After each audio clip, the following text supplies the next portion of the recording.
కాంగ్రెస్ మాజీ అధ్యక్షురాలు సోనియా గాంధీ వచ్చే లోక్సభ ఎన్నికల్లో పోటీకి దూరంగా ఉండాలని నిర్ణయించుకున్నారు. రాజ్యసభ ఎన్నికలకు పార్టీ అభ్యర్థులకు ఎంపిక చేసేందుకు కాంగ్రెస్ అగ్రనేతలు పార్టీ అధినేత మల్లికార్జున ఖర్గే నివాసంలో సమావేశమయ్యారు. సోనియా గాంధీ పార్టీ కోశాధికారి అజయ్ మాకన్ రాజ్యసభకు పోటీ చేసే అవకాశం ఉంది.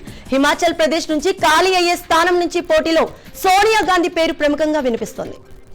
లోక్సభ ఎన్నికల వేళ కాంగ్రెస్ నేతృత్వంలోని విపక్ష ఇండియా కూటమికి మరో షాక్ తగిలింది. ఇప్పటికే బీఆర్ఎస్ సీఎం జేడీయూ నేత నితీష్ కూటమి నుంచి బయటకు వెళ్లిపోగా తాజాగా జాబితాలో మరో పార్టీకి రాష్ట్రీయ లోక్దల్ చేరింది.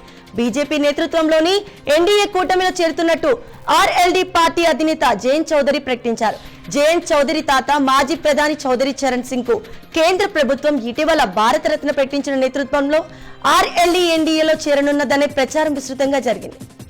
రేషన్ షాపుల్లో ప్రధాని మోదీ ఫోటోలు కలిగిన సైన్ బోర్డులో ఫ్లెక్స్ బ్యానర్లు ఉంచాలన్న కేంద్రం మార్గదర్శకాలను అమలు చేయలేమని కేరళ సర్కార్ తేల్చెప్పింది. అసెంబ్లీలో ఒక ప్రశ్నకు ఆ రాష్ట్ర సీఎం విజయ్ ఈ విధంగా స్పందించారు.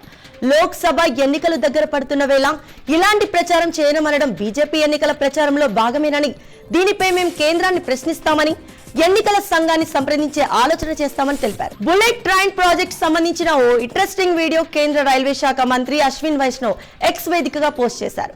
ప్రస్తుతం ఈ వీడియో నెట్టింట తెగ వైరల్ అవుతుంది. తమ ప్రభుత్వంలో కలలను కాదు వాస్తవాలను సృష్టిస్తుంది అంటూ అశ్విని వైష్ణవ్ ఈ వీడియోను షేర్ చేశారు. అంతేకాకుండా ప్రధాని మోదీ మూడో పాలనలో బుల్లెట్ రైలు కోసం ఎదురు చూడడం అంటూ పోస్ట్ చేశారు.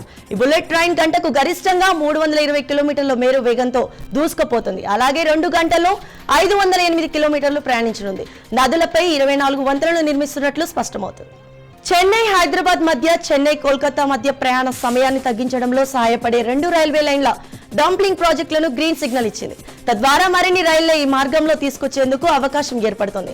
ఆంధ్రలోని గుంటూరు నుంచి బీబీనగర్ వరకు 239 కిలోమీటర్ల మార్గాన్ని డంప్లింగ్ చేయడం వల్ల చెన్నై హైదరాబాద్ మార్గంలో 760 కిలోమీటర్ల దూరం తగ్గుతుందని, అదేవిధంగా కటక్ విజయనగరం మార్గంలో ప్రతిపాదిత 3వ లైన్ల ఆలస్యాలతో తగ్గించడంతో పాటు మరిన్ని రైళ్లను ఆ మార్గంలో చేరుతుందని రైల్వే మంత్రి అశ్విన్ వైష్ణవ్ తెలిపారు. నిన్న ఫ్రాన్స్, నేడు శ్రీలంక, మారిషస్ వేగంగా విస్తరిస్తున్న భారత్ యూపీఐ సేవలు అందుబాటులోకి రానున్నాయి. మన డిజిటల్ పేమెంట్ విధానం ఇప్పుడు దేశం దాటి విదేశాల్లో కూడా అమలవుతుంది. ఇప్పటికే ఫ్రాన్స్ లో యూపీఐ సేవలకు గ్రీన్ సిగ్నల్ లభించింది. దీంతో భారతీయ పర్యాటకులు యూపీఐని వినియోగించి ఆన్లైన్లో టికెట్లు కొనుగోలు చేయొచ్చు. ఇప్పుడు మరో అడుగు ముందుకేస్తూ శ్రీలంక, మారిషస్ దేశాల్లో కూడా యూపీఐ అందుబాటులోకి వచ్చింది. విదేశీ వ్యవహారాల మంత్రిత్వ శాఖ కీలక ప్రకటన చేసింది. రైతుల ఆందోళన నేపథ్యంలో ఇప్పటికే ఢిల్లీ, హర్యానా సరిహద్దుల్లో భారీగా పోలీసులు మోహరించారు. ఎలాంటి అవాంఛనీయ ఘటనలు జరగకుండా పహారా కాస్తున్నారు. సరిహద్దుల్ని ముళ్ల కంచెల బ్యారికేడ్లతో నింపేశారు. ఈ క్రమంలోనే మరో కీలక నిర్ణయం తీసుకున్నారు ఢిల్లీ పోలీసులు. నగర వ్యాప్తంగా 144 సెక్షన్ విధించారు. అక్కడ మార్చి 12వ తేదీన వరకు ఈ ఆంక్షలు కొనసాగుతాయని స్పష్టం చేశారు. నగరంలో గుంపులుగా తిరగడాన్ని నిర్దేశించారు. ఢిల్లీ పోలీస్ కమిషనర్ సంజయ్ అరోరా ఈ మేరకు అధికారికంగా ఉత్తర్వులు జారీ చేశారు. ట్రాక్టర్లని నగరంలోనికి అనుమతించడం లేదు. ప్రముఖ సామాజిక మాధ్యమం ఎక్స్ కు ప్రత్యామ్నాయంగా మరో సోషల్ మీడియా ప్లాట్ఫామ్ పుట్టుకొచ్చింది.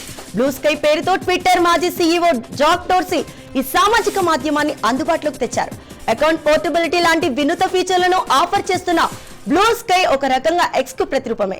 దాదాపు ఎక్స్ మాదిరిగానే పనిచేసే బ్లూ స్కై కి సొంత ప్రత్యేకత ఉన్నది. లెవెలింగ్ సర్వీస్ లాంటి ఫీచర్ ని ప్రవేశపెట్టాలని ఈ ప్లాట్ఫామ్ యోచిస్తున్నదని, కంటెంట్ ను మోడరేట్ చేసేందుకు కస్టమర్లు, సంస్థలు లెవెలెన్స్ రూపొందించుకుని ఈ ఫీచర్ అనుమతిస్తుంది.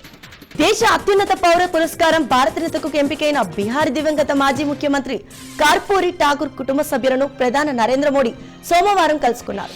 కర్పూరి ఠాకూర్ కుమారుడు, జేడీయూ రాజ్యసభ సభ్యుడు రామ్నాథ్ ఠాకూర్ నేతృత్వంలో ఆయన కుటుంబ సభ్యులు ప్రధాని మోడీని ఆయన నివాసంలో కలుసుకున్నారు. భారతరత్న అవార్డు గ్రహీత కర్పూరి ఠాకూర్ కుటుంబ సభ్యులను కలుసుకోవడం ఎంతో ఆనందంగా ఉందని ప్రధాని సోషల్ మీడియాలో వేదికగా తెలిపారు.